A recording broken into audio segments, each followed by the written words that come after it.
नमस्कार, मैं अमर खान। पिछले 3-4 दिनों से लगातार जब मैं वीडियो बना रहा हूं तो उसमें एक शख्स का नाम लगातार आ रहा है, एक शख्स का जिक्र लगातार हो रहा है। मेरे ही वीडियो में नहीं बल्कि YouTube पर जितने भी वीडियो आ रहे हैं, ज्यादातर जो वीडियो आ रहे हैं उनमें उस शख्स का जिक्र किया जा रहा है, उसका नाम लिया जा रहा है, उसके बारे में बातें की जा रही हैं। वो इतनी बड़ी पावर देश के अंदर बन चुका है इस वक्त, या हम कह सकते हैं कि बना दिया गया है कि वो किसी को भी किसी भी वक्त कहीं से भी अगवा करवा सकता है, किसी को भी इस दुनिया से रुखसत करा सकता है। मेरा मतलब आप समझ गए होंगे मैं किसके बारे में बात करना चाहता हूं। मैं वही बात आप समझ रहे हैं, मैं बात कर रहा हूं लॉरेंस बिश्नोई की। लॉरेंस बिश्नोई ने पिछले दिनों से लेकर अब तक अपने जो टारगेट थे वो पूरे करते चला आ रहा है। जिसको भी वो चाहता है उठवा देता है, जिसको भी चाहता है अगवा करवा देता है, जिसको भी चाहता है वो दुनिया से रुखसत कर देता है। आखिर इतनी बड़ी पावर उसके पास आ कहां से रही है?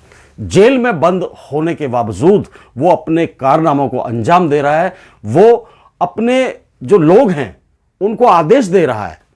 वो आदेश कैसे पहुंच रहा है? हवा में तो पहुंच नहीं रहा, फोन से पहुंच रहा है, या जेल में रहने वाले लोग ही उसके आदेश को उसके लोगों तक पहुंचा रहे हैं।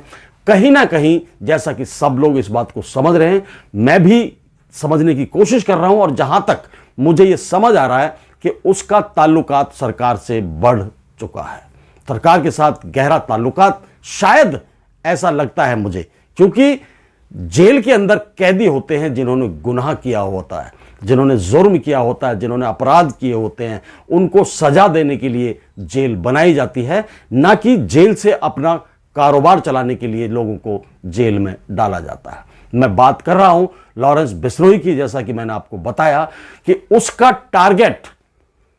जो टारगेट है अब एक छोटा सा प्यादा है। बहुत बड़ी शख्सियत हम नहीं कह सकते उसको, बहुत बड़ा आदमी नहीं कह सकते, लेकिन वो किस वजह से उसको टारगेट कर रहा है या तो ऊपर वाला जाने, या वो खुद जाने, या फिर सरकार जाने। मैं उसका नाम बताता हूं आपको। वो है कॉमेडियन मुनव्वर फारूकी। जी हां, comedian Munawar Faruqui stage show करता है, लाफ्टर शो करता है, अपने जो शेरो शायरी के लिए वो जाना जाता है। आज वो लॉरेंस बिश्नोई के टारगेट पर है, लॉरेंस बिश्नोई के निशाने पर है। ये सोचने वाली बात है कि वो तो मुझे लगता है कि 30-31 साल का ही लड़का है वो। लॉरेंस बिश्नोई 1993 में पैदा हुआ और ये मुनव्वर फारूकी 1992 में, 1 साल बड़ा है उससे। उसको क्यों टारगेट किया जा रहा है? मुझे जहां तक समझ आया है, जहां तक मैंने इस चीज को पढ़ा है और सोचने समझने की कोशिश की है, और जहां तक मैंने जाना है, वो मुझे लगता है कि मुनव्वर फारूकी ने अपने शोज के दौरान, जैसा कि मैंने पढ़ा है, अपने शोज के दौरान, अपने स्टेज कॉमेडी के दौरान कुछ, देखिए मैं इस बारे में बात करना नहीं चाहता लेकिन करनी पड़ रही है। उसने हिंदू देवी देवताओं का मजाक उड़ाया था। उस वजह से शायद वो टारगेट किया जा रहा है, क्योंकि वो अपने बयानों की वजह से, मुनव्वर फारूकी अपने बयानों की वजह से, अपने कॉमेडी शो की वजह से हमेशा विवादों में बना रहा है। मैं मुनव्वर फारूकी के बारे में आपको बताना चाहता हूं कि वो क्या है। हम बात करते हैं कि वो कहां से चलकर कहां तक पहुंचा है। मुनव्वर फारूकी का जन्म 28 फरवरी 1992 को गुजरात के जूनागढ़ में हुआ। उसके पिताश्री जॉब करते थे। उसकी माता का देहांत 8 वर्ष की उम्र में ही उसकी माता का देहांत हो गया था। मुनव्वर फारूकी 2002 में जो गुजरात के अंदर दंगे हुए थे, उसका परिवार उस दंगों से पीड़ित परिवार था। 2002 में उसका परिवार का सब कुछ खत्म हो गया था, वो बिखर गया था, टूट गया था। उसके बाद जब उसकी माता का देहांत हो गया तो उसके पिता ने मुनव्वर फारूकी और उसकी बहनों को लेकर मुंबई का रुख किया। मुंबई डोंगरी में आकर वो रहने लगे। वहां पहुंचकर मुनव्वर फारूकी, क्योंकि वहां पहुंचकर उसके पिता बीमार हो गए, बेड पर चले गए, तो सारी जिम्मेदारी जो घर की थी, खर्चे की थी, वो मुनव्वर के ऊपर आ गई। अब मुनव्वर घर से निकलता था जॉब ढूंढता था, काम ढूंढता था, उसको एक बर्तन की दुकान मिली और उस बर्तन की दुकान में उसने काम करना शुरू कर दिया। धीरे धीरे एक और काम उसने पकड़ा, वो था ग्राफिक्स डिजाइनर का। जब वो ग्राफिक्स डिजाइन करता था और उसके ऊपर टैग लाइन लिखता था, तो लिखते लिखते उसके दिमाग में ये बात आती थी कि मैं ये टैग लाइन लिखता हूं, ये पंच लाइन लिखता हूं, तो मैं कुछ और भी लिख सकता हूं। बस यहीं से उसकी शुरुआत लिखने की हो गई। उसने लिखना शुरू किया, शेर व शायरी उसने बनानी शुरू की, शेर व शायरी अपने दोस्तों में सुनानी शुरू की। वो धीरे धीरे धीरे धीरे इसी लाइन में रम गया। 2020 में इसके ऊपर हमला हुआ था। वो क्यों हुआ था कि उससे पहले जो उसने काम किया, मैं बता रहा था कि शेर व शायरी इसने कहनी शुरू कर दी, कॉमेडी शो करने शुरू कर दिए, स्टैंड अप कॉमेडियन ये बन चुका था। और उस बनने के दौरान ही इसने अपने शेर व शायरी में, अपने कॉमेडी शो के अंदर कुछ हिंदू देवी देवताओं का अपमान किया था, मजाक उड़ाया था। बस उस बात को लेकर मध्य प्रदेश पुलिस ने इसको 2021 के अंदर गिरफ्तार कर लिया। 35 दिन तक ये जेल में रहा। 35 दिन तक जेल में रहने के बाद जब ये वापस आया, तो इसने अपने आप के अंदर कुछ सुधार किया, कुछ कोशिश की और फिर से स्टैंड अप कॉमेडी करने लगा। इसने कंगना रनौत का एक शो आता था, लॉकअप, उसमें रियलिटी शो था, उसमें इसने हिस्सा लिया और उस शो को जीता। जैसे ही उस शो को जीता तो ये और लाइमलाइट में आ गया।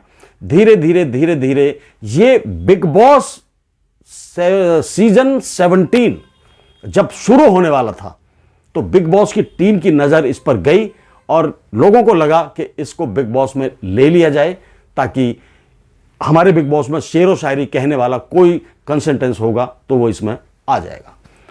जैसे जैसे बात हुई, इसको बिग बॉस में ले लिया गया। बिग बॉस के अंदर शायराना अंदाज में अपनी बातें करता था, लोगों को रिझाता था, बहुत सारी लड़कियां इसकी तरफ अट्रैक्ट होती थीं, तालियां बजती थी। कहने का मतलब यह था कि बिग बॉस सीजन 17 में इसने अपनी अच्छी खासी पकड़ बना ली थी और उसका नतीजा यह हुआ कि बिग बॉस 17 ये जीत गया। जीतने के बाद तो इसका जो सितारा था वो बुलंद हो गया। बुलंद होने पर इसने और ज्यादा जब कॉमेडी शो करने शुरू कर दिए, रियलिटी शोज में जाना शुरू कर दिया, लोगों ने इसको फिल्में भी ऑफर करनी शुरू कर दी। धीरे धीरे एक नामचीन सितारा बन गया। ये तो इसका अपना जीवन परिचय रहा।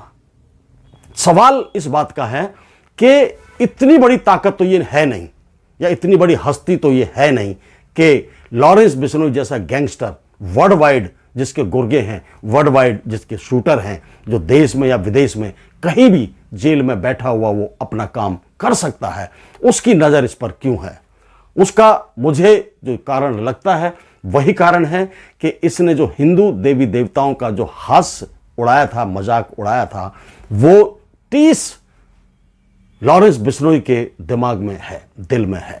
तो मुझे जहां तक लग रहा है, आपको भी यही लग रहा होगा कि मुनव्वर फारूकी इस वक्त लॉरेंस बिश्नोई के निशाने पर है और कारण सिर्फ वही हो सकता है। मैं बार बार उस बात का जिक्र नहीं करूंगा। लॉरेंस बिश्नोई लगातार अपने जो टारगेट हैं उनको अंजाम दे रहा है। गुजरात की, मैं एक बार फिर आपको बताता हूं, गुजरात के साबरमती जेल में इस वक्त बंद है। ये दिन में जिम भी करता है। मजे की बात देखिए, दिन में 7-8 लीटर दूध भी पीता है, जिम भी करता है, कसरत करता है और अपने आप को स्वस्थ रखता है और वहीं से बैठा बैठा अपना गैंग चलाता है।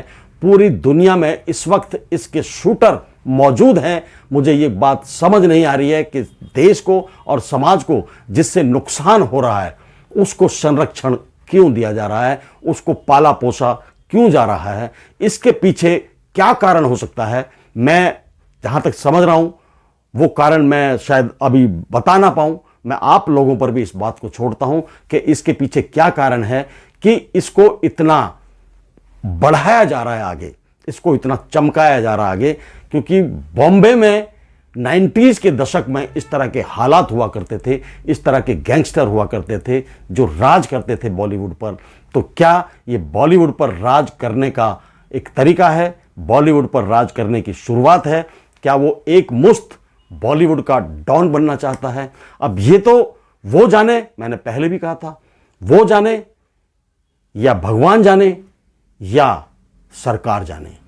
मैं इतना ही कहूंगा कि धीरे धीरे ये अपने मकसद में कामयाब हो रहा है और एक दौर ऐसा आएगा कि जो आज इसको संरक्षण दे रहे हैं, जो आज इसको पाल रहे हैं, वो भी एक ना एक दिन इसका निशाना बनेंगे, क्योंकि इस तरह के लोग किसी के नहीं होते, सिर्फ अपने मकसद के होते हैं, अपने फायदे के होते हैं।